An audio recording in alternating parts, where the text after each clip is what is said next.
Today we are looking at a case from the end of the 19th century, so sit back as we go to the USA. Rose Ella Clark was born on the 5th of September 1857 in Stratford in Fairfield County in Connecticut. She came from a distinguished family. Her father, Captain Nathan Clark, was a prominent and prosperous ship owner, well regarded in the maritime community and known for his success and leadership in the shipping industry. Captain Clark provided his family with a life of privilege and high social standing. Rose's upbringing reflected her family's status, and her education was no exception. She attended good schools, where she studied a wide range of subjects. However, there was an emphasis on refinement, ensuring that she was well prepared to navigate the expectations of her position in society. By the late 1870s, the United States was experiencing rapid growth and transformation. Industrialization was in full swing, with factories and railroads expanding across the country. This created economic prosperity that significantly shaped the social and cultural landscape. The state of Connecticut played a vital role in this industrial boom. Cities like Hartford, New Haven, and Bridgeport thrived as centers of innovation and commerce, while the state's affluent coastal towns, including Stratford, maintained a balance of traditional charm and the urging influence of industrial wealth. Rose grew into an intelligent and charming young woman, well regarded in her community for her cheerful and kind nature. Her lively personality and striking appearance attracted many admirers, and she soon found herself courted by several suitors. Among them was Mr. James Gelseyhorp, a gentleman with a seafaring profession. The two became engaged, and their romance was marked by frequent letters during his time away at sea. However, the engagement eventually ended. Rose, feeling neglected as the letters grew increasingly infrequent, chose to break off their commitment. The decision sparked much speculation in the community. Many wondered why she had ended the relationship when the couple seemed so devoted to each other. Rumours circulated, suggesting that her new suitor, Mr. Norman Ambler, may have played a role in the separation. He was the son of a prosperous local farmer and determined to win Rose's affection. There was some local speculation that he had intercepted and withheld some of Mr. Gelseyhorp's letters, thus creating a distance between the couple. Whether true or merely idle gossip, Norman's persistent attention ultimately captivated Rose, and within a month of her ending her previous relationship, she married Mr. Norman Ambler. At first, the marriage seemed to be a happy one, and the couple welcomed a daughter together. However, as time went on, things became difficult between them. Norman employed a man named William Lewis. He was from a very respectable family and was a distant relative of the Amblers. Not only did he work for Norman, he also lived in the house that Norman shared with his wife. Mr. Lewis was a good talker and would spend much time in the company of Rose. It soon became local knowledge that Mr. William Lewis and Mrs. Rose Ambler had started an illicit relationship.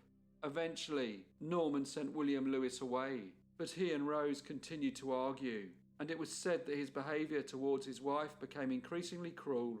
Rose eventually returned to live with her parents, stating that she was unable to endure her husband's mistreatment towards her. She was eventually granted a divorce. Despite now being a divorced woman and having the responsibilities of raising a young daughter, Mrs. Ambler remained a well-respected and admired figure in her community. Her charm and grace drew the attention of many honourable and prominent men, all eager to win her hand in marriage. Among them, Mr. William Lewis, who had been the reason that the marriage to Mr. Norman Ambler had failed. Eventually, she agreed to marry him. While this engagement stirred speculation about her past indiscretions, the couple quickly moved forward in planning their wedding and told friends and family that they intended to marry within a month. William began building a house on his parents' land, and Rose thought that she had now secured a bright and stable future for herself and her daughter. Rose would often walk to the village of Stratford, where her fiancé lived, and routinely made the return journey alone. The road she travelled wound along the riverbank, and after dark became remote and eerily quiet. Yet Rose, with her youthful confidence and fearless nature, dismissed any concerns about her safety. When cautioned about the risks of walking alone at night, she would merely laugh it off Even though William frequently offered to escort her, she always declined. At 7 a.m. on the 3rd of September 1883, a 10-year-old boy named William Roberts was driving cows along the Oronoque Road when he came across the body of a young woman lying behind a stone wall. Alarmed, he rushed to the nearby home of Mr. Albert Curtis and immediately relayed what he had seen. Mr. Curtis, joined by Mr. Anson Dart and later Mr. Alfred Wakerley, followed the boy back to the location. Upon reaching the deceased young woman, the men recognised her to be Mrs. Rose Ambler, the daughter of Captain Nathan W. Clark, a wealthy and respected ship owner. It was apparent that a brutal crime had been committed. The deceased woman was found lying on her back near a fence, her head turned slightly to one side, with deep scratches and dark blue marks visible on her neck, showing clear signs of strangulation. There was swelling above her right eye, suggesting blunt force trauma, and the overall condition of the body pointed to a violent and savage attack. After getting over the initial shock, the men covered the young woman with a tarpaulin out of respect and immediately notified Dr. Nooney. Under his guidance, the body was carefully transported to Captain Clark's house, which was only a short distance away. The coroner, Deputy J.A. Joyce, was promptly informed, and he started to put together a jury so an inquest into the murder of Rose Ambler could begin. The police, with the help of Pinkerton detective J.S. Woods, continued to gather evidence, and a reward of $300 was offered for information, which would lead to the finding of the perpetrator of this terrible crime. The police soon learned that the night before her death, Mrs. Rose Ambler had visited her fiancé, Mr. William Lewis. The couple spent the evening at his father's home, discussing their upcoming wedding. The conversation was lively and engaging, so much so that Rose stayed later than usual. Mr. Lewis told the police that when she finally left, he walked her to the edge of the village, but much to his disappointment, she refused to let him accompany her any further. Upon investigating the area, the police believed that Rose had likely encountered her attacker or attackers shortly after crossing the small bridge over Ravenstream's brook, where disturbed ground suggested a violent struggle had occurred. It seemed that she had been overpowered and then dragged a short distance to a secluded area where dense, low-hanging maple trees cast deep shadows over the road. The evidence from the scene painted a chilling picture of Rose's desperate fight for survival. Tracks in the dirt showed the imprint of broad-soled boots that went in a straight line, which were followed by the prints of men's shoes, about a dozen yards from a nearby grove of maple trees. The police speculated that Rose may have managed to break free from her attacker or attackers as they neared the grove. Two parallel marks, roughly an inch wide, suggested that she was dragged away, her heels scraping the earth. Near a fence, there were further signs of a struggle. Broken branches on the ground revealed that as she was being lifted over a wall, she had desperately grabbed onto the maple branches, holding on with all her strength until they snapped under her grip. The mangled state of her palms supported this theory. Once forced over the wall, it seemed Rose grew too weak to continue resisting. The ground near her body showed little disturbance, except for a small area around her, suggesting she made a final attempt to defend herself. She appeared to have tried to sit upright, but was violently beaten back to the ground. Her injuries, along with the clear signs of a struggle, told a haunting story of her final moments. The blood found on her clothing, however, was not hers. This led the investigators to believe that Rose had fought back fiercely and possibly scratched her attacker's face with her nails. What remained puzzling was how such a brutal crime could have taken place without anyone noticing, especially given that the road was frequently travelled and that there were houses located just 100 feet from the spot where the attack occurred. The police knew that they had to act quickly, as the murder of such a popular woman had shocked the community, and as tensions were now running high, there was a concern that if the perpetrator or perpetrators were not caught, an innocent person who was wrongly accused could face swift justice and harsh retribution from the outraged public.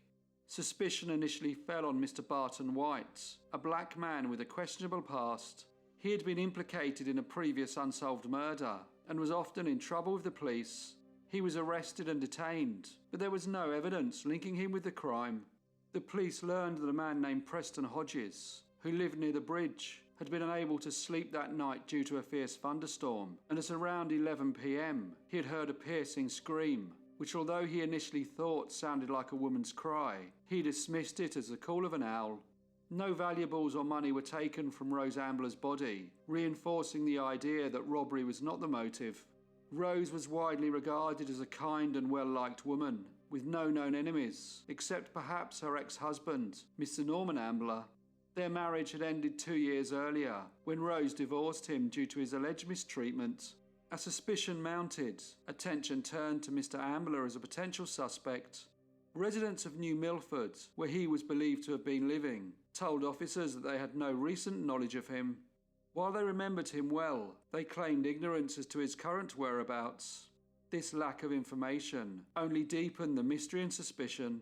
Reports surfaced that on the Sunday night, shortly before the murder, he had been seen in a wagon on the Oronoque Road, which was near the location of the crime. Adding to the speculation, a reliable Bridgeport resident stated that they had seen Mr. Ambler earlier that day in Washington Park. The resident said that he saw him speaking to a rough-looking man. All these accounts cast a shadow over Norman Ambler, intensifying speculation about his possible involvement in Rose's tragic death. State Attorney Fessenden decided to focus on Mr. Ambler, immediately dismissing all other leads until he was found. However, when he was eventually traced, he was soon dismissed from the police inquiries. He was located living near New Milford, in the property of a man named Mr. Henry Hatch, a local and respected farmer. According to Mr. Hatch and his wife, along with many other credible witnesses, Mr. Ambler was at their home at 8 p.m. that Sunday night, and they were able to account for his whereabouts for all of the evening.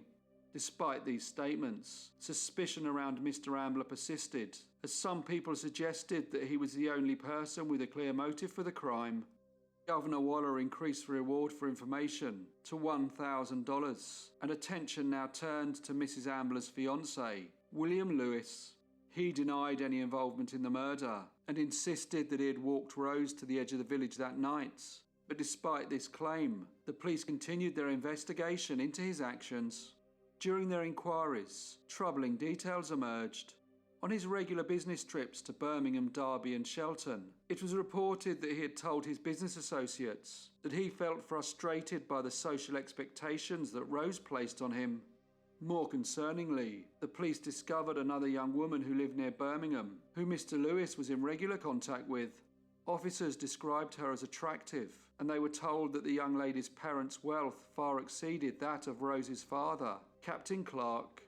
These revelations led to whispers about whether Mr. Lewis's attention had shifted towards a more advantageous relationship, and people then started to wonder if he had wanted his fiancée out of the way so he could marry another.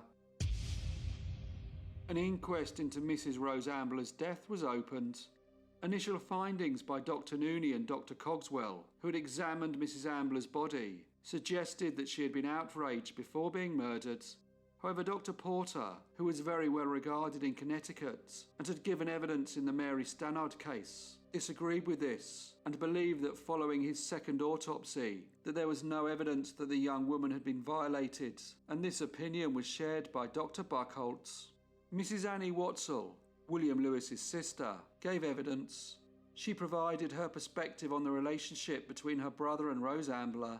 She confidently testified that they had a deep affection for one another, stressing that Rose often chose to walk home alone from her father's house. According to Mrs. Watzel, William frequently offered to accompany her, but she constantly declined. She added that Rose had become so accustomed to her solitary nightly walks that she dismissed the concerns of her more cautious friends and confidently navigated the dark roads alone. Mrs. Watzel also firmly rejected any suggestion that her brother had been involved with another young woman or had intentions of marrying someone else. However, she was unable to explain why, on that particularly stormy night, her brother had left his fiancée at the edge of the village and then returned home, prioritising his own comforts over ensuring Rose's safety. In Stratford, this perceived indifference sparked widespread condemnation of William Lewis's conduct, and many residents openly voiced their disdain, criticising his failure to look after Rose on the night of her tragic death. As the inquest continued, Mr. Norman Ambler, the divorced husband of Rose Ambler, testified that during their marriage, William Lewis frequently took Rose out for horse rides. He said that despite his objections, Rose refused to stop, insisting that she would go out whenever she wanted and for as long as she pleased. Mr. Norman also stated that Rose sometimes left their home, leaving him and their baby behind so she could be with Mr. Lewis. He added that on such occasions, his mother had to step in to care for the child. He also recalled instances when Rose stayed out until 2 a.m, but stated that 11 p.m. or midnight was more common. Then, in a soft and somewhat sad voice, he said that this happened repeatedly. When asked about the cause of their separation, he explained that he had told Rose that they couldn't live together if her behaviour continued, and in response, she packed her belongings and returned to her parents' home. He said that she told him that she would prefer to be with William Lewis. Mr. Ambler added that Rose later filed for divorce, and he allowed her to use his alleged intemperance as the reason for their legal separation. This caused quite a stir in the courtroom, as it had always been reported that Mr. Ambler had treated his wife very badly indeed. A witness named Mr. Malloy testified that when he was walking along the Old Farm Road on the 2nd of September, sometime between 11 p.m. and midnight, about a mile from where Rose Ambler's body was later discovered, he saw a carriage approach and it passed within 5 feet of him.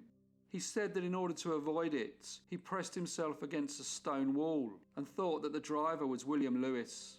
He said that he called out, "Say, Will, give me a ride." But the driver whipped the horse and quickly drove away. He found the behaviour odd, as he and William Lewis were acquaintances. When asked by the coroner if he was certain that it was Mr. Lewis he had seen, Mr. Malloy admitted that he wasn't entirely sure, but insisted that the carriage was unmistakable. He said that after the storm, it was light enough for him to see the shine and the varnish on it. He went on to describe being near the lane that connected Old Farm Road to Oronoque Road, just below the field where Rose's body was found.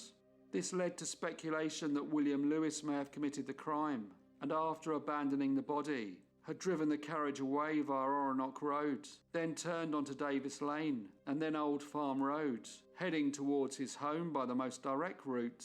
However, despite the speculation around Mr. Lewis's possible guilt, it was noted that although Mr. Malloy had identified the carriage, he had stopped short of confirming that Mr. Lewis was the driver. When William Lewis was called to the stand, he remained calm and dismissed Mr. Malloy's testimony. He said to the court, "If he's telling the truth, it won't hurt me. If he's lying, it won't change anything." However, when pressed further, he became irritated and downplayed his connection to Mr. Malloy. He looked at the jury and said, "Does he look like someone I'd spend time with?" This casual attitude and flippant remark unsettled many, especially given the tragic circumstances surrounding Miss Rose Ambler's death and their impending wedding. Another witness was a man named John Powell, who told the court that on the Thursday before the murder, he had spoken to William Lewis and asked him how his house was progressing. He said that Mr. Lewis replied that he had decided not to move in and instead would find tenants to rent it. The case against Mr. Lewis seemed to go stronger when investigators discovered bloodstains on a lap robe from his carriage. Fibres found on Rose Ambler's clothing matched those from the lap robe, which then raised suspicion that it may have been used to cover the body. Although it had rained on the night of the murder, Rose's clothes were dry, leaving investigators to theorise that she may have been killed in Mr. Lewis's barn. They then thought that he may have wrapped her body in the lap robe and later abandoned it near the stone wall, where she was discovered. Further damning evidence came from witnesses who testified to hearing heated arguments between Mr. Lewis and Rose on several occasions. This fueled speculation that William Lewis may have killed her in a fit of jealousy or as a result of second thoughts about their impending wedding. Such theories were supported by accounts of the couple's strained relationship, including his frustrations with the expectations and social constraints. However, Mr. Lewis's family came to his defence. They testified that after he had walked Rose to the edge of the village that night, he had returned home and remained there until morning. Despite this alibi, many questioned its credibility, given the mounting evidence against him. The bloodstains, the fibre matches, the arguments, and the suspicions of another young lady who he would prefer to marry, all presented a grim picture, leaving the jury and the public to wonder if Mr. Lewis had hidden his true nature behind his calm exterior. When the jury was sent out to deliberate, they returned with the following statement: "We, the undersigned jurors, having been duly sworn in by the county coroner to thoroughly investigate the cause and manner of the untimely and sudden death of Rose Clark Ambler, whose cause of death was initially unknown, have examined the body and reviewed the evidence presented. Based on our findings, we declare under oath that Rose Clark Ambler died by strangulations at the hands of an unknown person or persons. However, considering William Lewis's prior relationship with her, his testimony, his behaviour since her death, and other evidence presented, we believe suspicion strongly points to him." Contrary to expectations, Coroner Holt did not issue an arrest warrant for William Lewis. By law, the coroner could only detain him for 24 hours, so the case was handed over to Stratford's grand jurors. Coroner Holt then sent a telegram to State Attorney Fressenden, urging immediate attention to the matter. The press linked Rose's case to the murder of Mary Stannard in 1873 and Jenny Kramer in 1881. Both cases had captivated public attention with their chilling details, but had both ended without justice being served. The investigation into Rose Ambler's tragic murder continued, but despite widespread suspicion that William Lewis was responsible for the heinous crime, there was insufficient evidence to formally charge him or anyone else. As time passed, the case grew colder, and despite occasional efforts to revisit the evidence, no new breakthroughs emerged. As the years turned into decades, the case became largely forgotten, as the mystery of Rose Ambler's death remained unsolved, leaving a dark chapter in the town's history that could never be fully explained. Hello everyone, and thank you so much for listening. In this video, I mentioned the cases of Mary Stannard and Jenny Kramer, both of which took place in Connecticut in the late 19th century.